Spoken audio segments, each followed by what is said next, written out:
Alright guys, so picture this. You're 18 years old and you're really good at CSGO. So good you can go pro. So good, a major team offers you a contract. But then it happens. You find out that there's a VAC banned account associated with your name, and all of a sudden, no more contract, no more pro career, no more CSGO. So what do? Well, after exhausting all of their options, you sue Valve.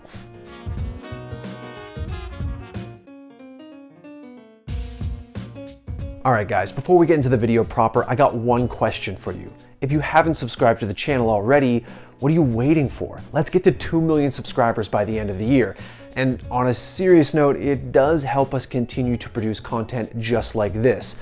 So go ahead, keep me reading lawsuits all night. I don't mind. Now you guys know what a VAC ban is. It is a permanent, non-negotiable Valve anti-cheat system ban that, generally speaking, is a death sentence for top-tier pro careers. From Cali to Forsaken, many a legendary cheater has been deleted from pro play thanks to a VAC ban. But what if the VAC banned account associated with you wasn't you at all? What if you never cheated? What if this entire thing was all a misunderstanding that stemmed from a LAN party you had when you were 14 years old? Well, that's allegedly what's happening to Jamppi, a young CSGO player who's suing Valve for an unfair, unreasonable VAC ban. And we have the lawsuit. Now, if you guys haven't heard of Jamppi before, he's a young Finnish CSGO player who's currently listed as inactive for an org called SJ Gaming. He's suing Valve to have his VAC ban removed, and for about $293,000 in damages and legal fees. The lawsuit alleges that Jamppi lost money, lost business opportunities in his profession, and basically had his career severely cut short, hence the monetary damages. After all guys, with a VAC ban, you can't play in a major. And if you can't play in a major, you're just not a valuable commodity in CSGO. This, by the way, is the VAC banned account. Now, there's not a lot of information on it, but just look at some of the past names. Mad, Hacker Leet, Mad Cause Bad, Why You Bad, Get Wrecked Mate, Suka Blat, Suka. I mean, come on. If that's not a cheater account, I don't know what is. Now, I know what you're saying. Colin, why should a young pro with a VAC banned account even be given a second chance? What right does he have to sue Valve? Well, according to Jamppi, it all started back in 2015 when he was 14 years old. A young Jamppi and his buddies were having a LAN party at Jamppi's house. Now, not everybody owns CSGO, so he took his parents' credit card, with permission I assume, bought a bunch of copies and started handing them out. Now, at least one of those friends pays him back that night for the game, thus in some way transferring ownership of that account from Jamppi to his buddy. Now, remember that because that's going to be important later. Now, eventually, this buddy's account, the one that Jamppi originally bought for him and that he paid for, allegedly, gets a VAC ban.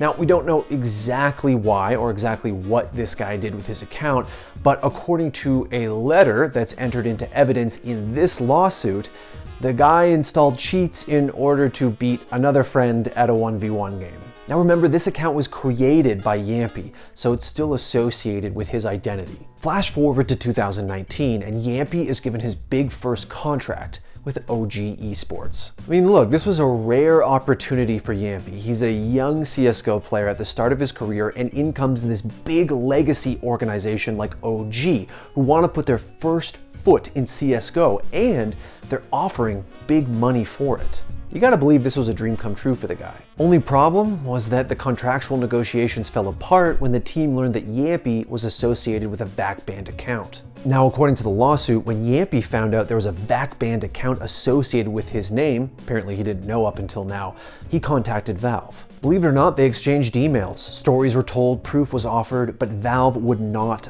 budge, and the young Finn remained banned. Valve's responses were short, simple, and brutally clear, like this one. Hi Elias, we received the question below about your eligibility to play in majors. Our investigation has found a VAC banned account that we've concluded was under your control at the time of the ban.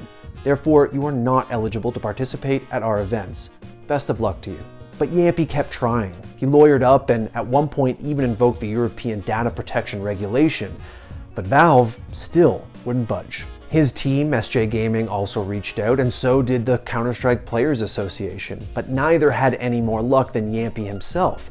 And so here we are, sitting at a 40-page lawsuit. So what's filling the 40 pages? Well, aside from telling his story and offering proof for the whole 2015 LAN party thing, Jamppi also invokes the Finnish Consumer Protection Act, which, among other things, states the following. If a term in a contract referred to in the act is unreasonable from the point of view of the consumer, or if an unreasonable result would ensue from its application, the term may be adjusted or it may be disregarded. Basically, what Jamppi's lawsuit is arguing is that when he was 14 years old and he bought those Counter-Strike accounts, he was a consumer buying a product.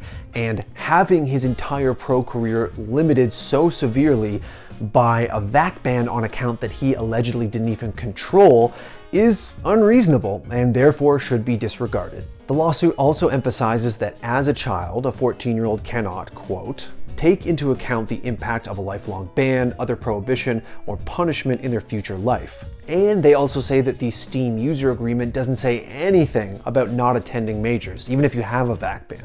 Now, from Valve's point of view, there is a section on the Steam website under frequently asked questions that does seem to address this sort of thing. It's under the header, I was not using my account when it was VAC banned. Can the ban be removed? And the answer is, quote, no. Regardless of who was using the account at the time of the infraction, VAC bans are permanent and will not be removed. While we understand this can be frustrating, we must maintain a zero-tolerance policy for cheating to foster a fair game that all players will enjoy. And from the emails that are offered into evidence for this lawsuit, it doesn't seem like Gaben and co are changing their minds on this anytime soon. I read you one email from Valve earlier, and there are several others, but they all basically say the same thing.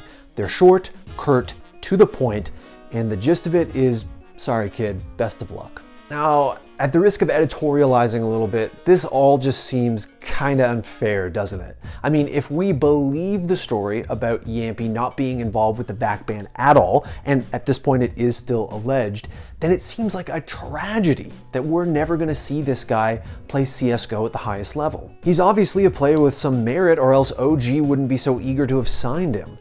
At this point, we're never gonna see what he can really do at a top level, and it seems like he might not have done anything wrong to deserve that. There are several letters entered into evidence in this lawsuit that seem to be written by Jamppi himself, and in them he comes off really honest and really sincere. Guys, this kid just wants to play CS. He wants to live the esports dream, and he's willing to suffer an investigation to prove what he's saying is true.